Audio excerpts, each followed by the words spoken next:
श्री स्वामी समर्थ. जय जय स्वामी समर्थ.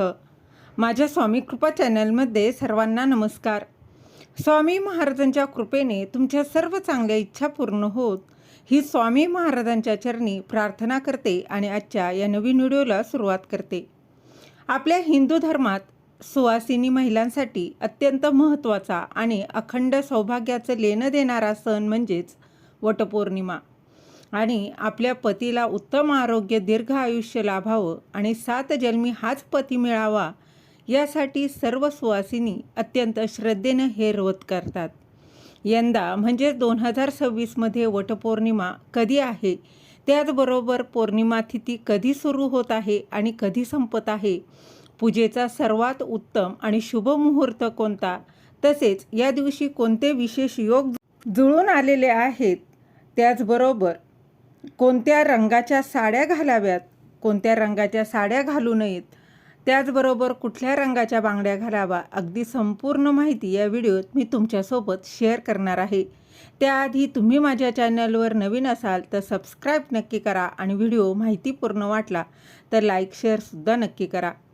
तर ज्येष्ठ महिन्यातील पौर्णिमा तिथीनुसार वटपौर्णिमेचा सण हा 29 जून 2026 म्हणजेच वार सोमवार या दिवशी साजरा केला जाणार आहे.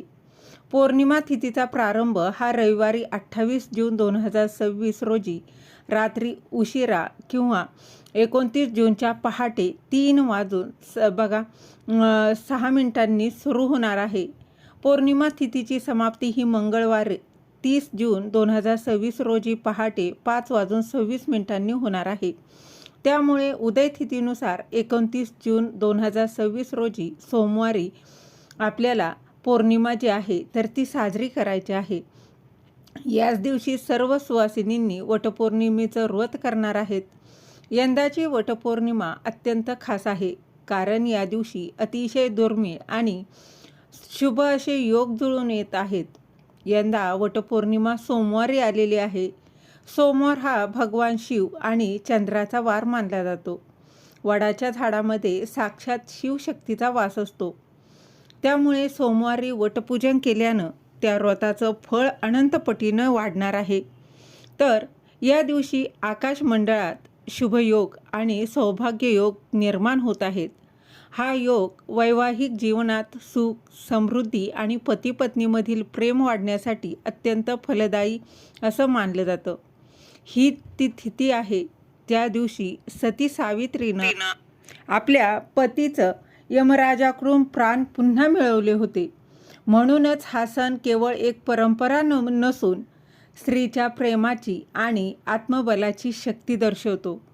शास्त्रानुसार वटपौर्णिमेची पूजा नेहमी शुभ मुहूर्तावर आणि राहू काळ टाळून करावी.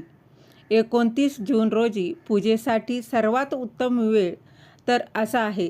तर बघा, मुहूर्त हा सकाळी 8 वाजून 55 मिनिटांपासून ते दुपारी 10 वाजून 40 मिनिटांपर्यंत असणार आहे.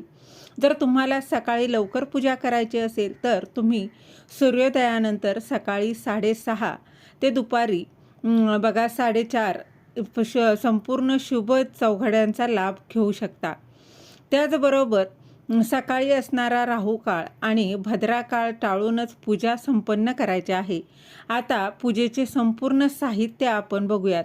तर पूजेचं ताट जे आहे तर ते लागतं. त्यामध्ये हळदी, कुंकू, गंध, अक्षदा आणि विड्याचं पान, सुपारी लागतात.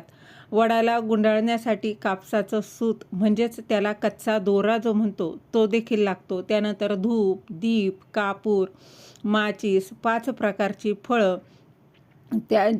ज्यामध्ये बघा आंब्याला विशेष असं महत्त्व आहे.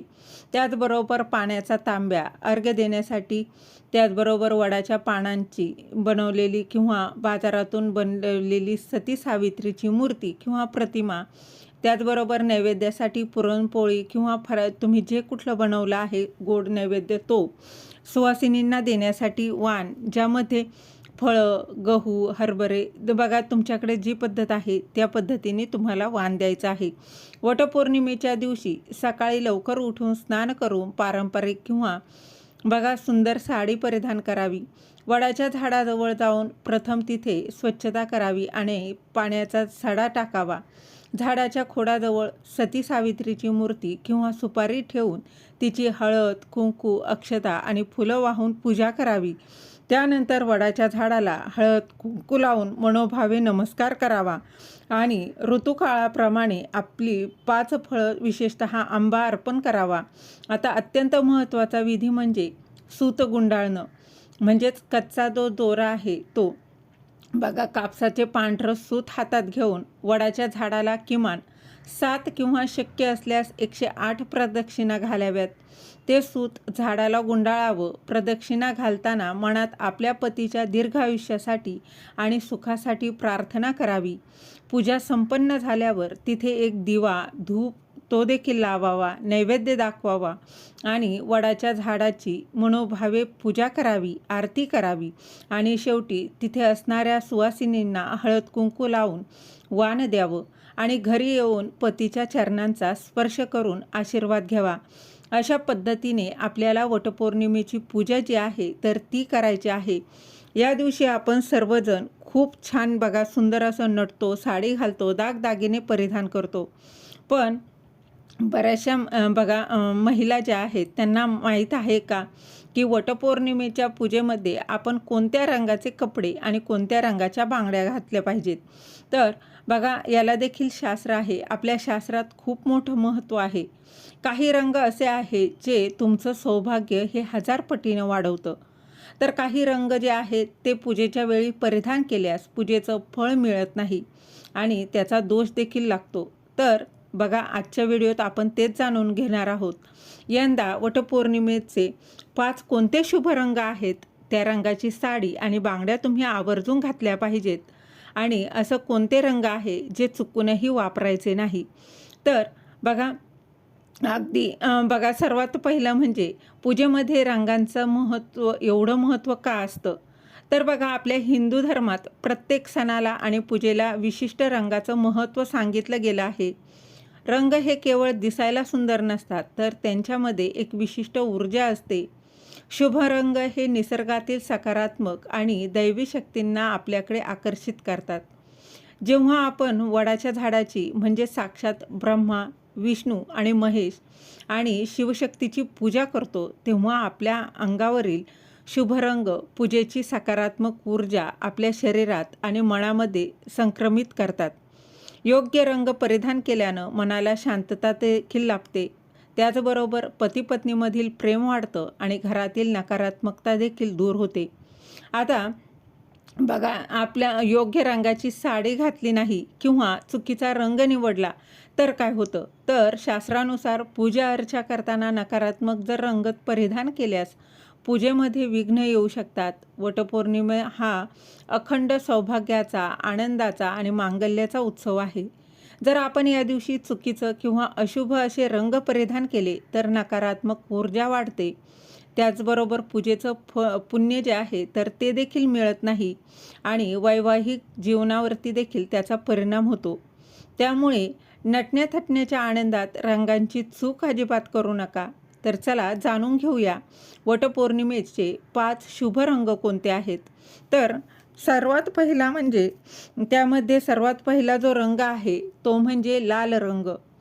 हा रंगांचा राजा आणि सौभाग्याचं सर्वात मोठं प्रतीक आहे.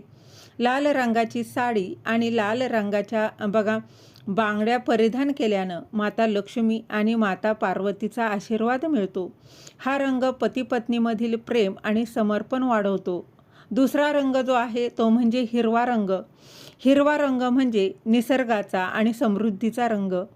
त्याचबरोबर वडाचं झाड हे हिरवगार असतं. यंदा वटपौर्णिमेला हिरवी बघा साडी आणि हिरवा जो चुडा आहे, हिरवा बांगड्या अत्यंत शुभ मानल्या जात आहेत. हा रंग कुटुंबात आनंद आणि वंशवृद्धीचं प्रतीक आहे. त्यानंतर तिसरा जो रंग आहे तो म्हणजे पिवळा रंग.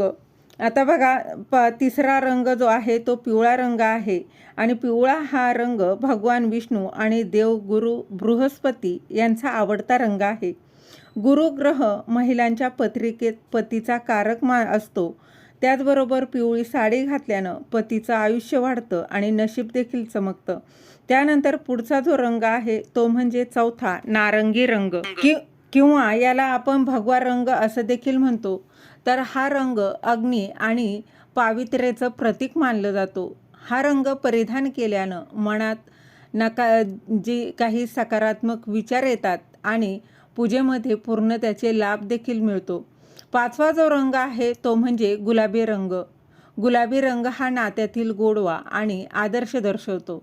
जर तुम्हाला खूप डार्क रंग आवडत नसतील तर तुम्ही गुलाबी किंवा राणी रंगाची देखील साडी नेसू शकता. बांगड्या नक्कीच निवडू शकता.